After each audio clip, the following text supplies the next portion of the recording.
are gathered here today to celebrate the life of Sam Legault. How did he pass, you might wonder? Should I check the news, you might ask? It was nothing so dramatic. He simply decided to join St. Patrick in heaven. It might have been our first shot, or the second, or whatever number it was when my brain made that popping sound. But while we both drank like warriors, Sam had the courage to die like one. To some of you, St. Patrick's Day is just SantaCon in spring.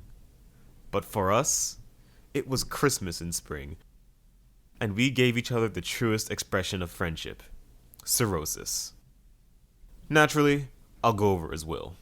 It reads as follows. If you're reading this, the company finally got me. I don't know which of you narked to the feds. Just know that I don't forgive you, and I'm waiting for you in hell. To my partner Morgan, I'll leave all the property that survived the raid. Given civil asset forfeiture, it might not be much. To my brother, Christopher, I'll leave all the money in his bank account. Use it well. As for Dennard, don't believe anything he says. He let me die, and is spending my money as I grow cold. By now, he's probably replaced me on the show with a redhead that laughs at stolen Chris Rock jokes.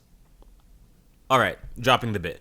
Just to be clear, because people are gullible enough to elect a toaster, Sam is not literally dead. He's just a self-made victim of St. Patrick's Day.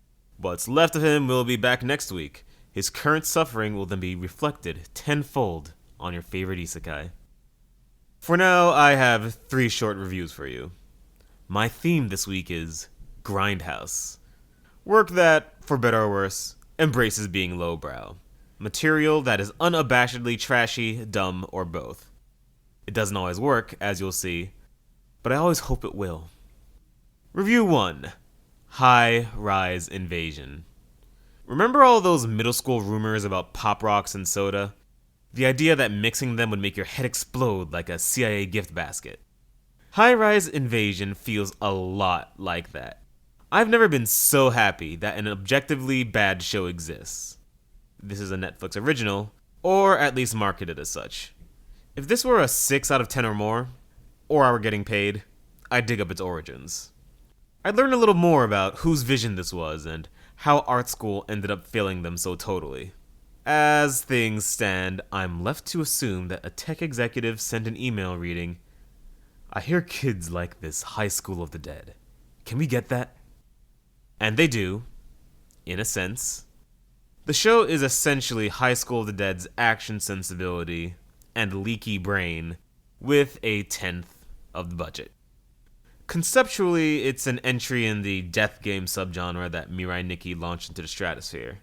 But the soul is so close to High School of the Dead's jiggle physics that it could be a sequel.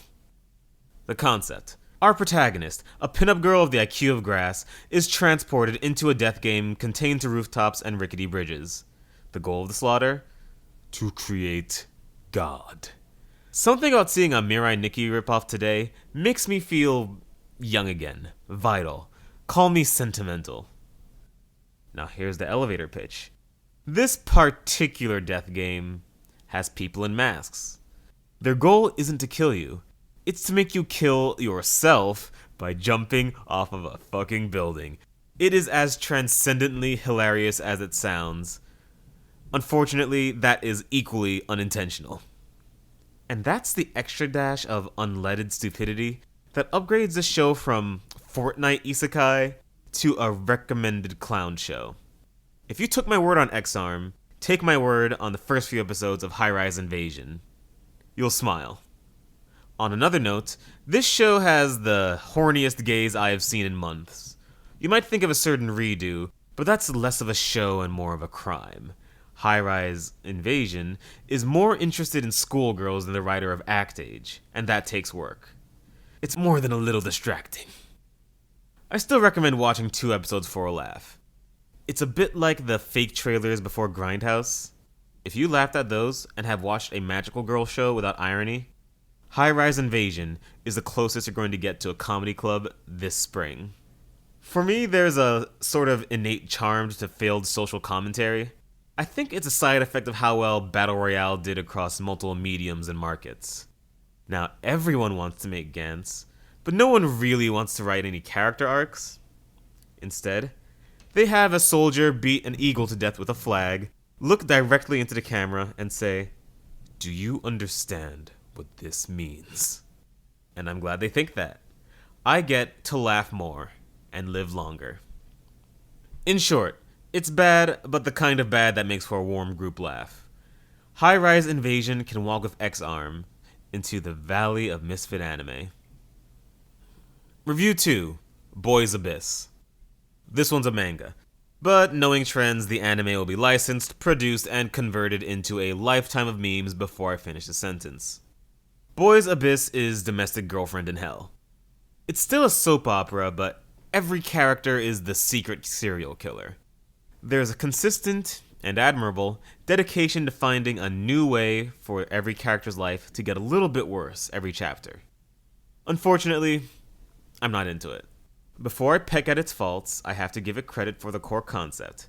It takes the root of the overblown harem concept, e.g. automatically drawing the love of everyone around you, but it thinks, this would ruin your life really quickly. Imagine the 6 worst relationships of your life at the same time. I'm going to describe the concept, so here's where the spoiler train takes off. The lead, Reiji, is a teenager in poisonous relationships with an idol, his best friend, and his teacher. They are respectively suicidal, codependent, and a latent serial killer.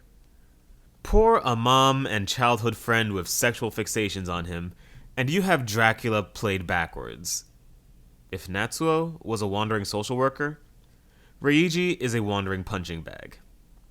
Now, I'm down for a series to be a parade of suffering. It's a genre. But the interest curve is tricky. When it feels like the universe is contorting itself to make a specific person even more miserable, I start to tune out a bit. I find it easier to grok when it's all grounded in one central incident or circumstance. Since this is an anime podcast, I'll compare doing this to a cheap power-up coming out of nowhere in shonen. I leave feeling there are better ways to move the story along. I'm also less interested in idols than everyone else alive, but at this point, I consider that a personal problem. And you could get me to review some Idolmaster knockoff before Sword Art Online. I think the approach in Boys Abyss is in an awkward middle ground. Imagine a scale. On one side, there's the Outer Limits zany soap opera quality of Domestic Girlfriend. On the other, the slow burn psychological hellscape of Blood on the Tracks. In its aspirational heart of hearts, Boys Abyss would like to unite both worlds. For me, it's not there. Example. Suicide is a central, text-level theme across multiple characters, but it's also tied to that melodrama affectation where something utterly insane has to happen in every chapter or the bus explodes. I'd be more willing to take it seriously if I couldn't also imagine the situation happening to Natsuo. Review 3. Virgin Extinction Island. You know what I like about Virgin Extinction Island? The creator is having fun. He kicked open his editor's door holding the most mescaline-inspired core concept in recent memory. And they printed it, so I'm guessing that he had photos. The end result? Not stellar. But I like that anything still feels possible in manga. It tells me that I don't have to start a podcast about breakdancing. Virgin Extinction Island is about a virgin extinction island. Japan rounds up all of its virgins and ships them to an island to die. We follow a young man trying not to become extinct. I could tell you about the events leading up to this, but I'm going to skip it. Everyone that hears Virgin Extinction Island swears to immediately or never read it. I'll just focus on the execution. There's an obvious element of satire here, but for such a wonderfully insane core, Virgin Extinction Island is trapped in a lot of the usual. The same bland high schooler, the same girl down the street, the same Iron Lady villain. I just wish that something that begged to be completely demented was crazier. Let me be clear. Right now, Virgin Extinction Island is edgy. I want it to be unprintable. I want it to cause riots. It's ongoing, so maybe it'll get there. But the creator would have to go beyond the impossible to hook me in again. And improve his line work. Talking about art intelligently is more Sam's thing, so touch base with him next week. Suffice to say, it's not the prettiest comic out there. I'll give it this. Virgin Extinction Island avoids feeling scattershot with its social eye. The chaos all points to consistent ideas about sex, how we treat the people not having it, and how they treat others in turn. I just find myself forgetting that when I should be celebrating or finding a pitchfork. Anyway, I'm Dennard Dayle, and this has been Weeaboo Hell. It's Weeaboo Hell. Cue industrial.